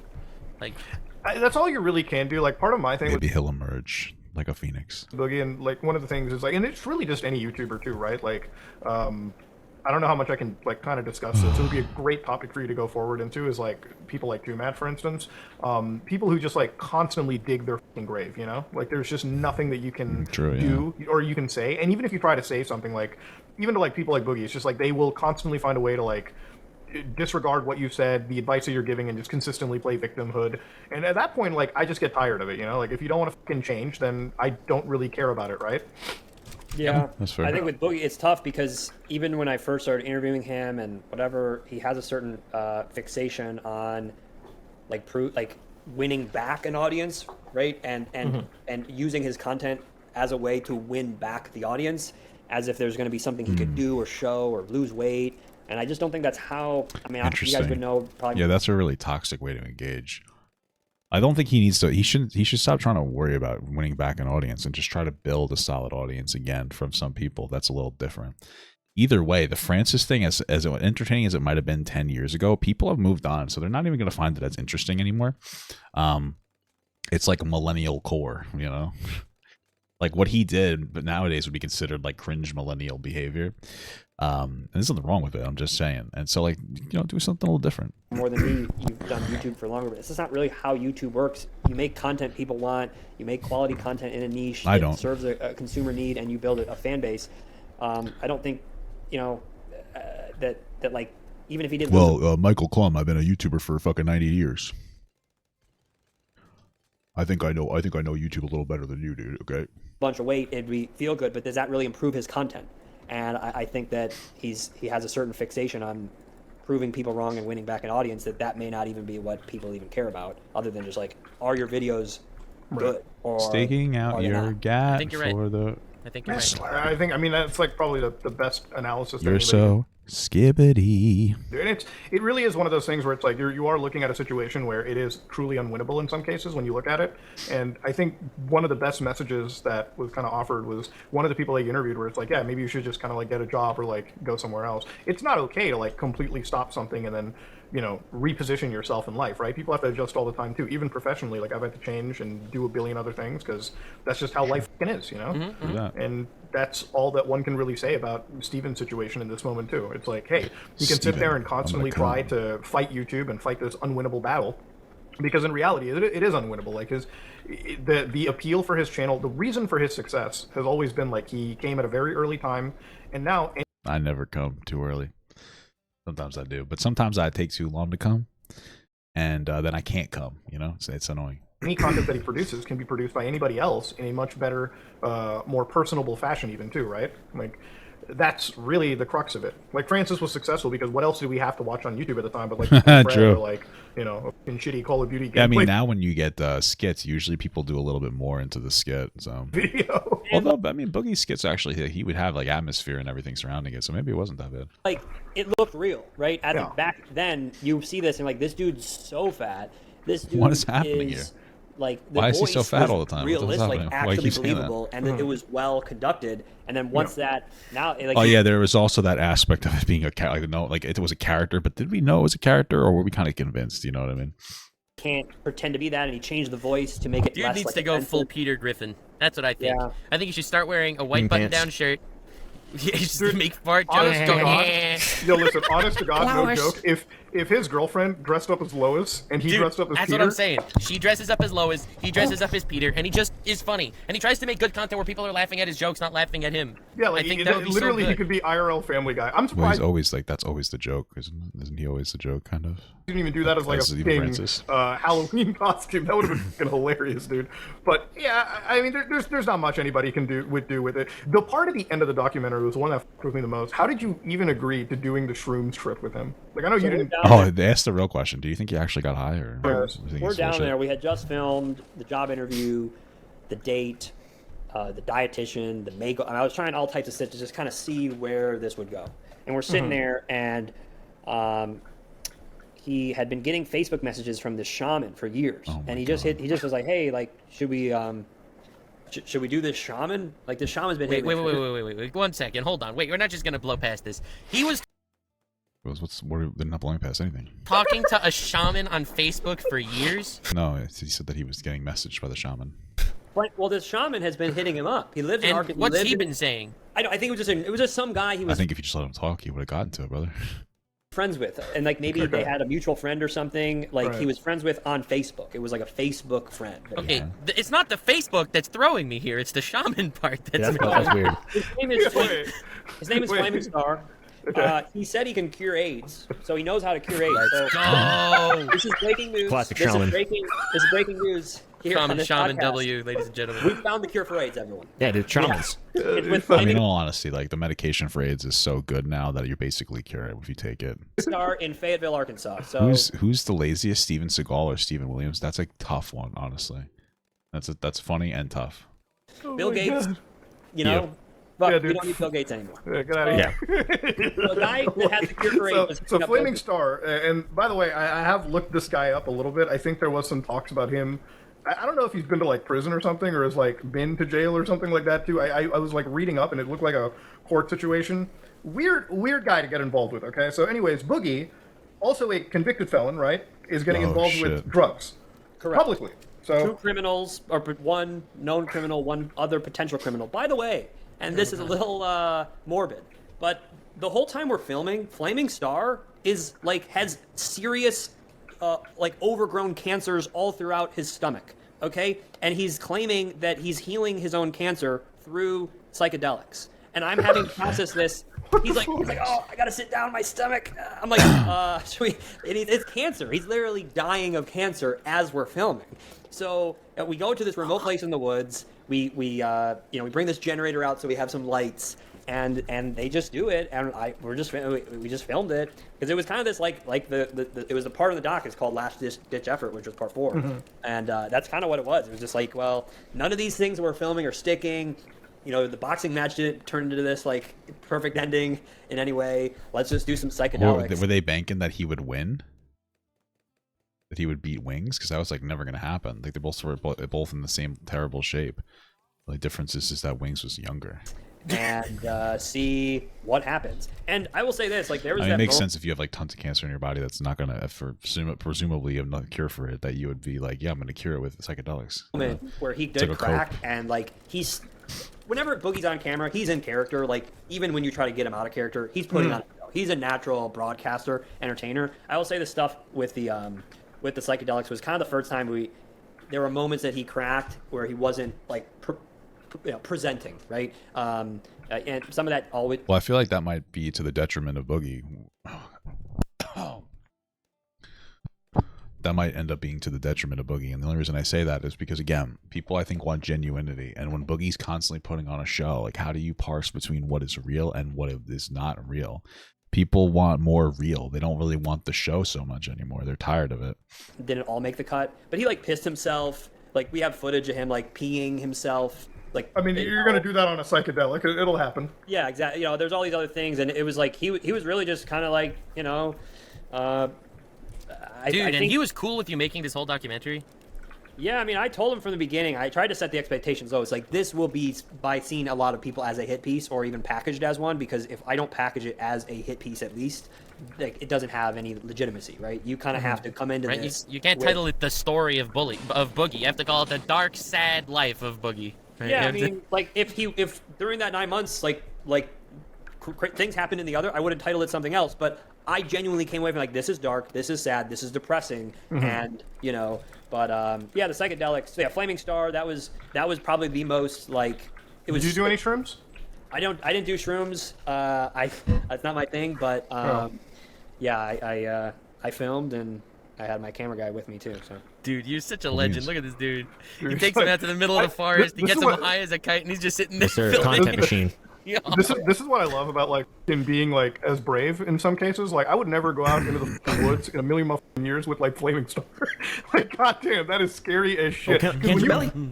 The hell's he Dude, doing? when you were filming the scene and you were driving in the woods, I was just like, no. I'd be like, it's a bad idea.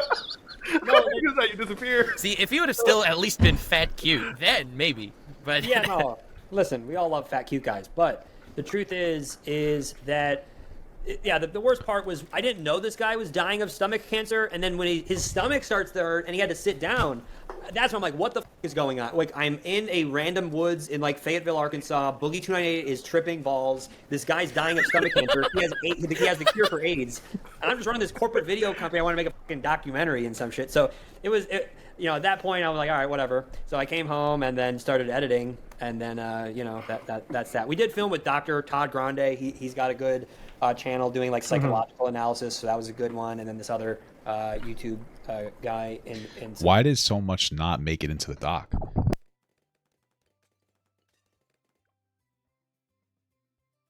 Sorry, I just need to pace myself. My throat hurts so bad. Why did a lot of this not make it into the documentary? That's the real question. From a business perspective, isn't that like bad? Isn't that like a bad idea?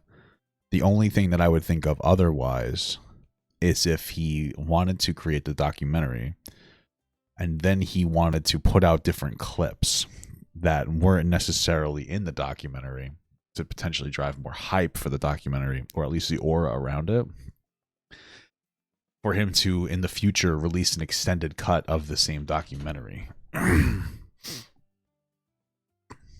Business YouTube stuff, so we had some other good interviews. What one thing that really wows me out too is when you got to the point where he's doing the boxing match, he only got paid $10,000 for that fucking match. Yeah, No. I mean No. that it sounds like there was some sponsorships and things, or at least that was maybe discussed. But yeah, in terms of what like the actual fees were was $10K.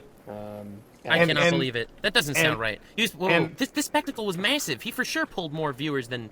I just don't think he owned the ass. He didn't own the business, right? So he was paid that a fixed fee, and then I think whoever owned obviously is going to reap that upside. And the one thing about that too is like he didn't even buy him a ticket to go to his own fight. Like he had to pay for his own flights and hotels and everything. I don't know how standard that is for a boxing match, but it's like he came out of it literally like in the red. Like I don't think it is, but according to it, so it's like I don't even understand. Like defense, it's so funny. It sounds like if all this is true, he got robbed, and then guess what? The person who facilitates the boxing match, who basically robbed him and didn't pay him the amount of money he probably should have been deserved more, or at least his expenses, he's now going to work on a podcast with, even though that same person apparently pushed misinformation about his relationship. It's like, why do you consistently work with somebody who's constantly advocating against you? Or in the defense of the owner of that business, it's like, all right, if Boogie and Wings set up an independent boxing match and streamed it, how many tickets is that going to sell? Who really had more benefit? I think it probably was equal. He just about broke even on getting out there. And I think the promo, his channel did bump up in views probably 20 to 50% in that period. So he probably made a little bit more on AdSense and, but ultimately... Ultimately, it's just like adding an extra risk to your life because I don't even know how that fight got sanctioned in the first place. It was the heaviest fight ever done in history, apparently. And Boogie's an entertainer. I think he would genuinely do almost anything for views. And I in some way, that's a compliment. I mean, the guy, looking back, I probably could have got him to do almost anything for this documentary. I do wish I interviewed Chad, but outside of that, I'm pretty happy with how it came out. Do you think like after this you're like good friends with him now? Like you're gonna go back to Fayetteville and hang out with him? I don't think I'll go hang out with. I'd talk to him on the phone here and there. I mean, that's a long flight to sit there. But I think he is like, to me, it's fascinating to see where he goes and what he does. We have a lot more promotion of the doc to do. I think you just described exactly why he let you do this documentary, because it's anything for views. And I agree. We're talking about him. So I was it's hitting people up with no YouTube channel, nothing, and like basically saying, "Hey, I'm gonna make a doc and put it on my YouTube channel that doesn't even exist." So I am ultimately appreciative of. Yeah, I mean, it's got 2.7 million views. That's actually impressive. I'm surprised because I remember when I first checked it out, like it didn't do amazingly well at first, but that word of mouth, man, it blew it up. For letting me do the film, and yeah, I only had like commercials to show people too. I had never made a documentary like this. This was actually my first project like this, so I'll always be appreciative of him. But yeah, no, I'm sure I'll stay in touch with him. Could you imagine Mike Clum becomes like one of the biggest YouTube like documentarians, and then somebody makes like a Sonny V2 makes a Rise and Fall, and Boogie's just like a blip in this guy's career? Wouldn't that be fucking nuts? How do you think about like the internet's perception of him? Honestly, in the last few years, like, do you think it matched up to how the internet portrays him as like this fucking fallen villain? You know, like I noticed in the documentary you were like, oh, here's the mega threat, here's everything, and honestly, that's a lot of like we've all read those things, we've all seen like the clips of Boogie, but how much is that like reflective of him now that you've become like more acquainted to him than really anybody else? I think Boogie's genuinely a pretty nice and highly anxious individual. I think he has a lot of anxiety, and that anxiety causes him to come up with ideas or perceptions of things that are, irrational, and then sometimes act in alignment with that. I don't think he's definitely not as bad, and definitely not as good. He's neither as good as what we originally thought he was, and he's definitely not nearly as bad as. I think he sounds like a person. That's pretty much it. That's what I'm saying. Like, he just seems to be a normal guy, and he had this nice guy persona, and he still always kind of seems to try to turn it on. You can kind of see it in the way that he tries to talk to and engage with people. And it's like, maybe just turn it off and be normal while you play games, man, instead of putting on this like super high energy thing. It's a guy that like fucking plays video games and like makes a video every few days and has a lot of anxiety and says stupid things and comes up with good ideas sometimes, stupid ideas sometimes. He just happened to be really popular at a point, and that on a persona that is unsustainable for someone that has very little PR management abilities. He said so many dumb things that were out of character. If he was like a Howard Stern or a Trump type of figure that like was known for being, I mean, he could pull into that direction, but maybe not, because I don't think his edgy humor is like funny. You know, it's like I make edgy humor, and I like to think that it's funny. I think it's decent. I think it's entertaining. I just feel like when Boogie does it, though, it just comes off as like weird, you know, being like edgy, outlandish. Yeah. Also, the problem is he puts out like, oh well, I'm a big fan of Andy Kaufman or edgy comedy. It's like, well, you never got popular as that. That would be like if you think I'm looking pretty good, thanks, bro. You know, Oprah Winfrey started being edgy lesbian comedy about like edgy shit. It's like, what are you talking about, Oprah? Like, give people cars. Like, we don't want you to make, you know, Hitler jokes, right? Yeah. I disagree. I think if Oprah started making Hitler jokes, that would be crazy. Yeah, well, you wouldn't watch Oprah. You probably don't. So, I mean, yeah, it would be crazy, but obviously... would be crazy, and she would lose all of her, you know, 40, 50-year-old women fans. She wouldn't lose me. She wouldn't lose me. With Boogie, it's like you can appreciate Andy Kaufman without going into that, and I think that also the other problem with Boogie is he's a big fan of the Andy Kaufman edgy humor, but his delivery wasn't as funny as it needed to be for them to be seen as jokes. He would say things that were like, oh, I'm joking, but like the delivery wasn't hilarious, so... It's like, oh, well, this just seems like a mean statement. Reminds me of this guy named Dennis, not very good at comedy. It's like, when Boogie made the landlord statement that Muda started arguing with him about, I really think that he meant it like as a half-truth, half-joke, but he just ended up coming off as, landlord's evil. Okay. I mean, part of it is just also my fault too, because I get pretty fucking autistic about this shit on the internet. Whoa, dude! Like, if Boogie does that thing to me where, like, I don't know, he's just the one guy to twist my fucking buttons on the internet, just stupid shit all the time. It grinds it. Like, normally, and I think everyone at the show can agree that I'm a pretty fun-loving guy, but like, if you can just twist my fucking nipples the wrong way, I just cannot stand you. You know, and it's one of the reasons why, like, I mentioned even to Matt too. It's like, you know, just his whole situation and like, you know, behind the scenes stuff. It's like, even Caleb, like everyone, you guys know, like, there's a certain moment in time where like I can have like, I can laugh around, but like when you are just completely immature, when you completely lack any form of like adult accountability at all, like any form of like adult mannerisms, it kills me.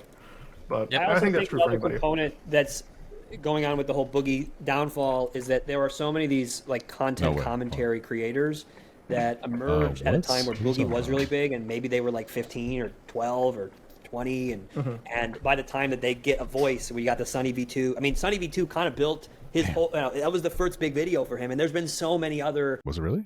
Content creators that were probably 10, 15 when Boogie was, you know, in his prime. That's the guy they knew. So he was just like the guy was the de facto content takedown video that you would make when you started your channel, and that's, I think, Sunny. Is that really what Sunny V2? I mean, I know he had a pretty big one on it, but I didn't think that was his number one. V2 is an example of that, and you have like probably 5, 6 other channels that have just mastered the anti-Boogie video that's going to pull you 1 million, 2 million views. Yeah, but why is that? Why is that? How did Boogie get to the point that he that everyone likes making the takedown videos on him? He's a lol cow, bro. That's it. It's like if Mr. Rogers was an asshole. I don't know, maybe, but I think he's just a lol cow. That would be the most interesting. There would be hundreds of videos about that, like, oh, Mr. Rogers yelled at kids in private or something. Mr. Rogers pooped on my mouth. Bob Ross wasn't being chill the entire time. He just Bob Ross, you know, fucking like being. Yeah, you really think that's it? It's like the irony of the facade being fake that draws people in. Yeah, nobody. I just think it's because you're doing a. I think people just like to show up for a downfall. You know, I think that's really what it comes down to.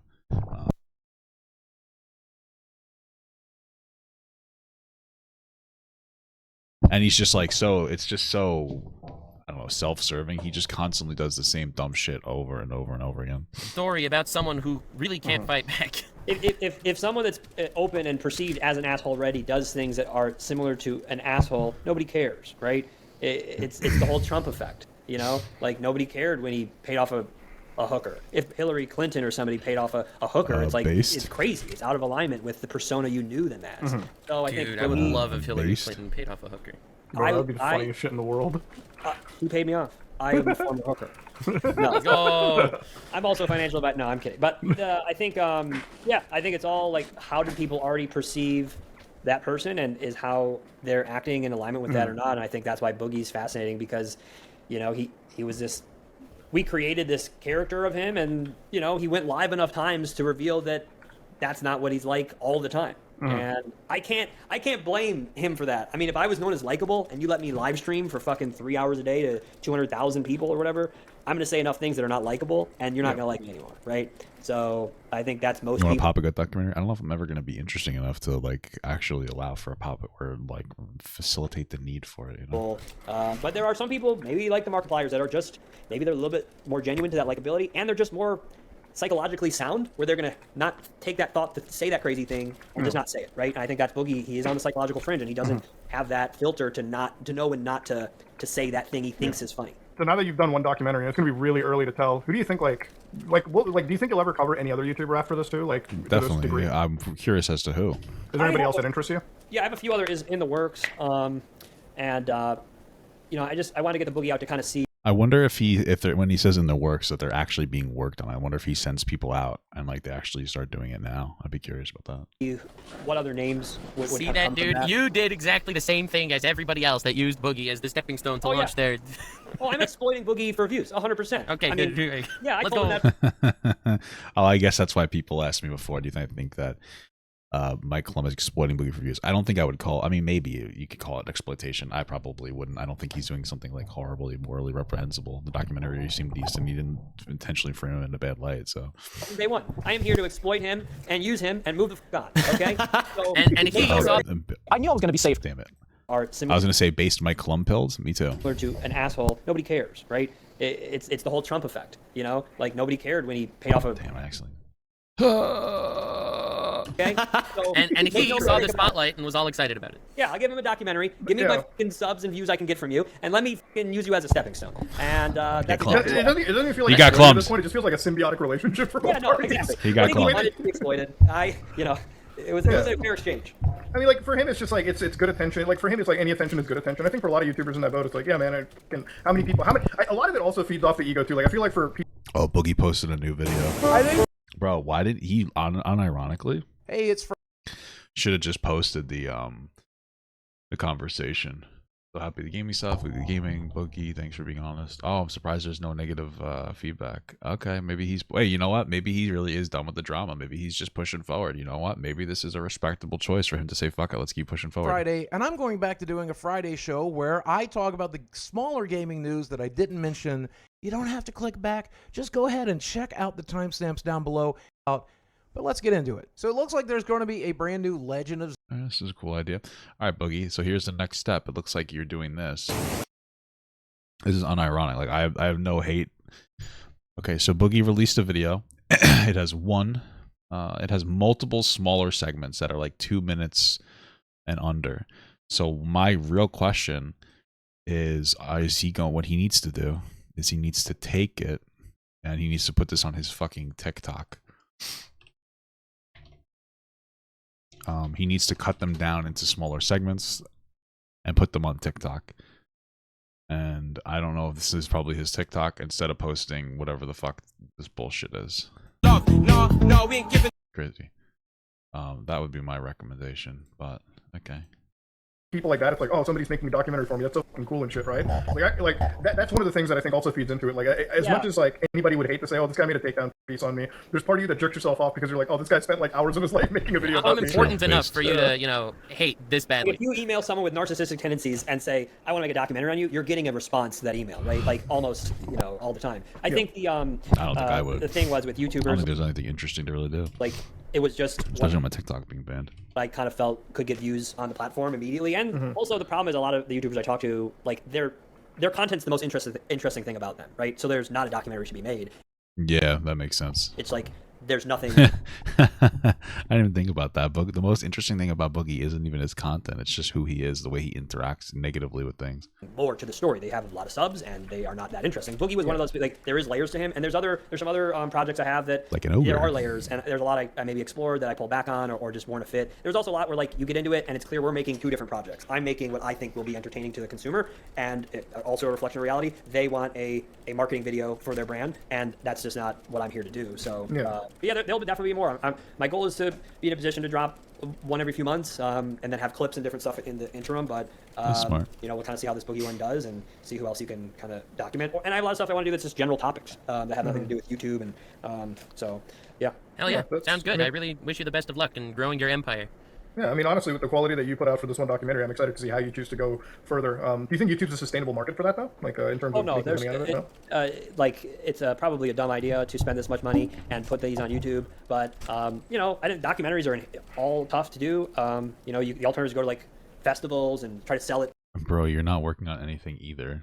Do at least one long-form video. Are you talking about me? Are you talking about? I'm just confused. Are you talking about me, dude? Are you still upset? To like one of 5 streamers for some amount of money, and then it's harder to market because it doesn't have that built-in algorithm. So I think it's just gonna be a long journey of like, you know, putting out great content, maybe online at first, and if it makes sense. I wonder what the other topics of conversation are that he's interested in. He's probably not gonna drop it because then I imagine they would have ruined the surprise, I guess. But I'm interested to move over to trying to sell assets to a streaming service. Maybe that's something I do, but I'm just having a lot of fun. Like I'm fortunate to have businesses and other things I do that make money and subsidize basically this endeavor. Yeah, this is super fun. Yeah. Like I've always wanted to do this. So. Hobbies are great. Hobbies are great.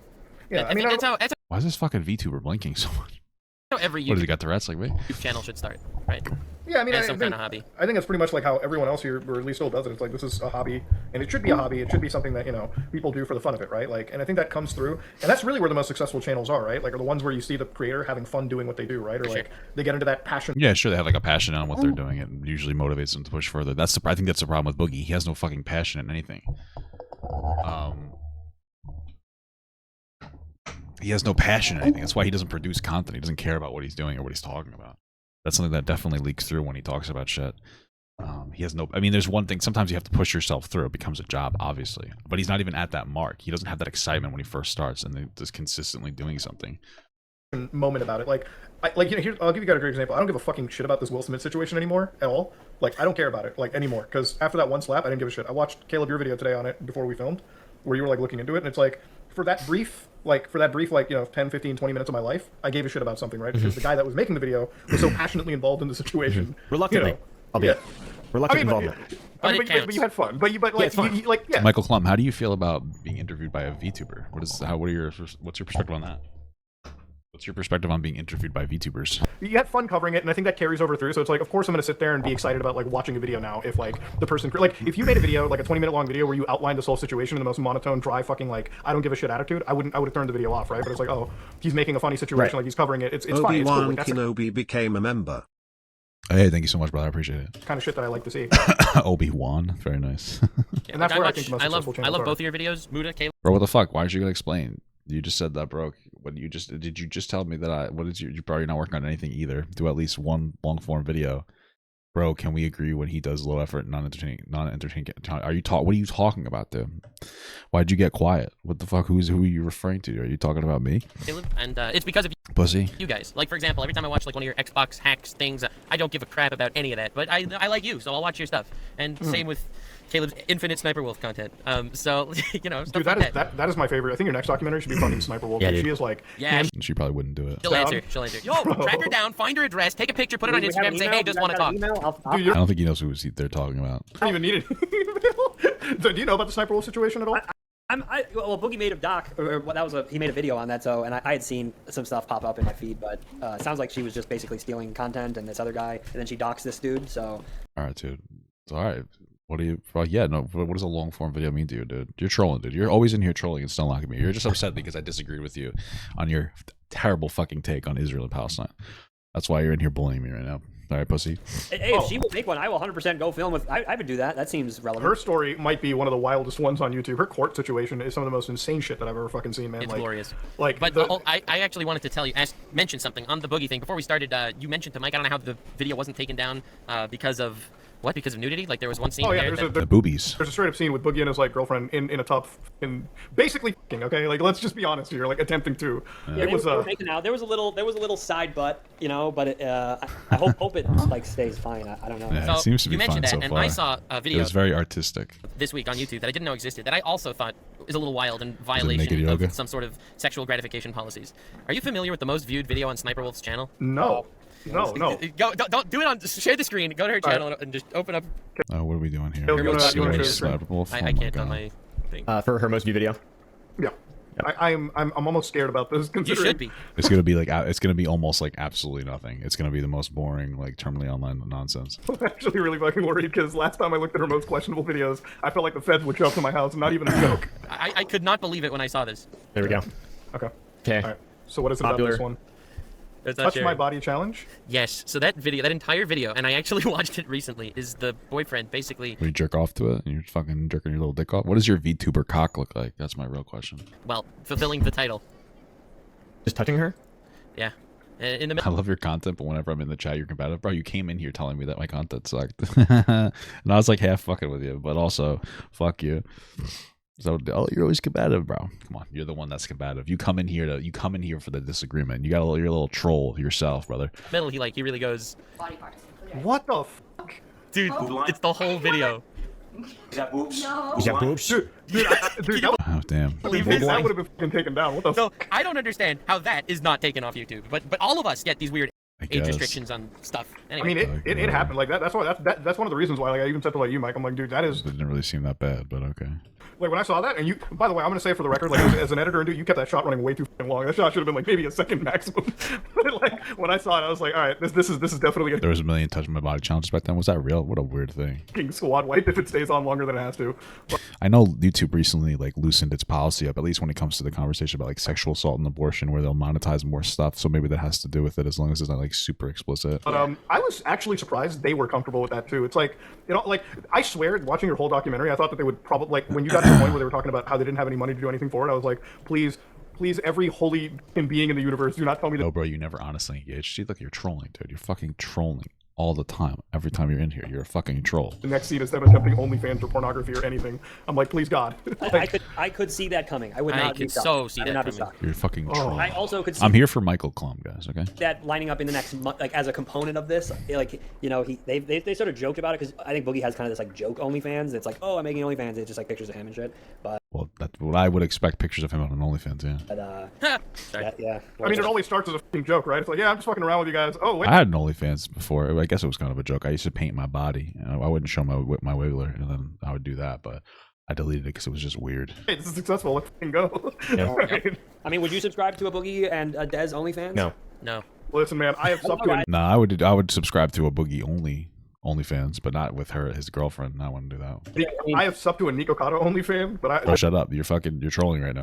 there are limitations to my degeneracy. You can't tell me that I don't honestly engage with stuff. That's a troll, dude. I'm always honest to a fault. I literally talk about my fucking dick. Like you can't even make that argument that I'm dishonest. That's why you're a troll, dude. You stink. You smell like poop. I'll just wait for the inevitable YouTube video. You know, I subscribe to Boogie's OnlyFans, so you don't have to. I'll just wait for someone to make that video, and then I'll enjoy it from a third-party perspective. Yeah, I feel like my wife would leave me if she saw that on my bank account statements. Like fucking, like if Jen saw that on my. I saw Nick Okada's his OnlyFans. It wasn't. He has a decent looking dick. It's not for me personally, but it's not a bad looking dick. Bank account fucking statements that I gave OnlyFans to him. She'd be like, really? Out of all people in the world. So I don't know. That's gonna be a tough It was sell. a business expense, babe. Don't worry. Yeah. You know the thing is, though, if like he makes an OnlyFans, it'll be the most successful OnlyFans out there. Because I swear to God, that whole site is built around the weirdest fetishes imaginable, dude. Oh, like if it took it seriously, he might do pretty well. Yeah, there's a lot of gay guys that like fat guys. So. Like that. Yeah, but now he's not cute fat, so I don't know. Yeah. That is true. That is wild. But you know, I gotta say, impressive documentary work on there. I really want to see more from you going into forward. And I know. Why are you guys broing me, dude? What are you surprised that I just said fucking that I had a nice dick? What the fuck? What are you, gay? Like you can't have a fucking. You guys can't be mature enough to say when a guy has a nice dick. From like my own personal like work on any of this kind of stuff is coming up with a finale to this was tough. Who's Nick Iceberg reaction? What does that even mean? I saw a few people on the internet who were like, the ending just happened haphazardly. I'm like, dude, trust me, when you're dealing with hundreds of hours of footage, the ending, that is probably the best you can cobble up, that psychedelic ending. And I do like that you left it open-ended in the sense that like it's somewhat uplifting. Maybe it leads to like him making some serious changes, but it is the best you could do. It didn't though. I felt that you were ready to tap out 10 minutes into it, like especially at the end of like, or just like before part one. And the fact that you finished it and it came out like this, very impressive work. And you know, I can't you know say anything beyond that. And you Good know work. what? I wish it ended with him saying, "All right, guys, I'm gonna go Clum." Good documentary. I appreciate that, man. I gotta ask you guys, if I were to make a doc on anybody, who would each one of you want to see? Too mad. Yeah. Too Bad probably pretty good actually. Yeah, that would be good. Too mad. Too mad. How do you spell that? TWOMAD, one word. Oh my god, you were ready What if he sees me? He's like, a black guy on the trigger. Dude, when you asked me that question, I felt like this was Red Dead 2. Like I was ready to draw the revolver. What about this guy needs a documentary? Caleb, he's fucking crazy. Can you kind of like preface for this? I don't know. A really roundabout sort of generalization would be, so he's like an internet troll. He's been trolling for a long time, and he got into like trolling and Zoom bombing, just fucking with people. He's completely irreverent. Like that's what I'm upset about. You don't really engage when you're upset or triggered. That's not the same thing as being dishonest, you stupid fuck. Just to be clear, all right, you're triggering me on purpose. All right, you stinky little bitch. That's his main thing. He's never had a. I always honestly engaged. What are you talking about? Because I fucking schooled you because you didn't understand a topic, because you didn't understand the phrase "from the land to the sea, Palestine will be free." Is it fucking is calling for the removal of Jews from the land of Palestine? Because you didn't know that historically, like Palestinians don't consider Israel like a state, and so when they say get like from the land to sea, Israel or Palestine will be free, they're trying to kick all the Jews out of there. Like you just didn't understand that, so you got upset because you fell for the Hassan fucking moron take, where it's like, no, it just means they want free. Like no, these people, they hate each other. They want the Jews dead because they've been oppressing them. Right, they want Israelis dead because they've been oppressing them. Of course, I disagree with it. I think we need two-state solutions. The only way to move forward. But like obviously, like logically, when you engage with their emotions and their understanding of like the world, like yeah, no shit, like what they're saying doesn't make any sense. All right, so fuck you, dude. A sincere thought, other than the time that he clowned on Hassan. There was one time he clowned on Hassan Abi on Twitter, which was pretty interesting. But peak too, man. Peak too. I am triggered. I'm triggered, dude. Read about what origin. Like all you have to know is that the Palestinian people do not recognize Israel as a state. Like holy fuck, my Among Us balls are going to explode. Too mad. Dude has always just kind of appeared as a very intelligent, but also irreverent to a fault type of character. So it's hard to like treat him as a real person. And a couple months ago, there was a bunch of like allegations, sexual assault type stuff. They came out against him. One girl, kinda, yeah. I think. And I forget exactly the whole story like in that, but it's been really bad. And he had this terrible fall off, and he still just tweets every day. There's a lawsuit. One of the people that he hates on YouTube a long time ago, this guy named James Key, is backing the girl. Oh, they want me to pull out the Bible. You got it. Let me pull it out of my balls. And helping her sue him. I didn't know that. And what? The history of the phrase. It was created by like what was it? It was created by like the fucking, I forgot the exact name, like who created it, but it was a literal fucking terrorist organization. What are you talking about? Holy fuck! I'm gonna actually light myself on fire. I forget who was it. Was it the PLO that created it? I swear to God, from the river to the sea, dude.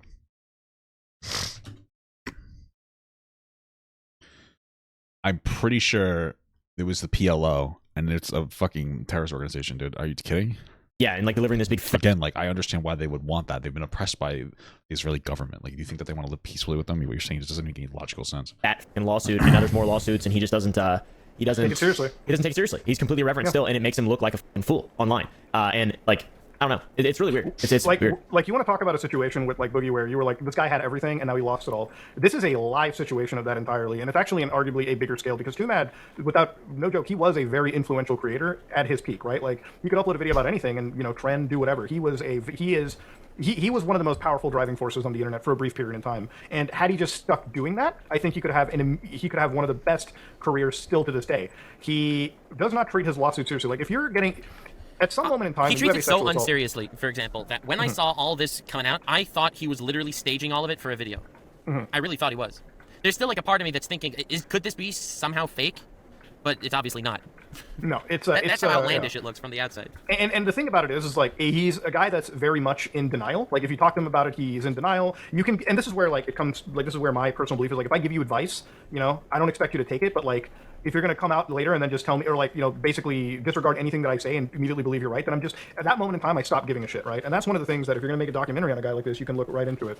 And that's he's just one of those guys where he'll never change off. Huh? Okay. Oh yeah. I will 100% email this guy. Yeah, you should. If it goes through, we can reference this. We'll premiere it.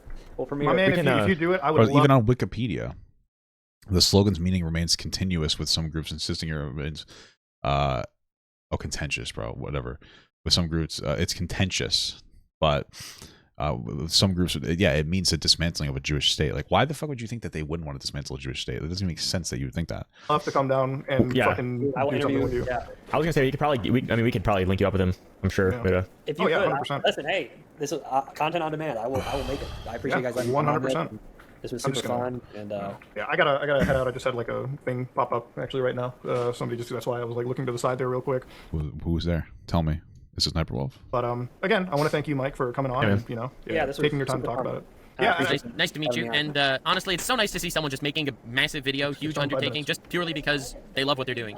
Yeah, it was a lot of work, but it's super fun, and Hey, you should make a documentary about a VTuber. Appreciate you guys having me on, and hopefully. Let's see who it is. We'll make some Did Two Men fall off hard? Maybe. Hell yeah.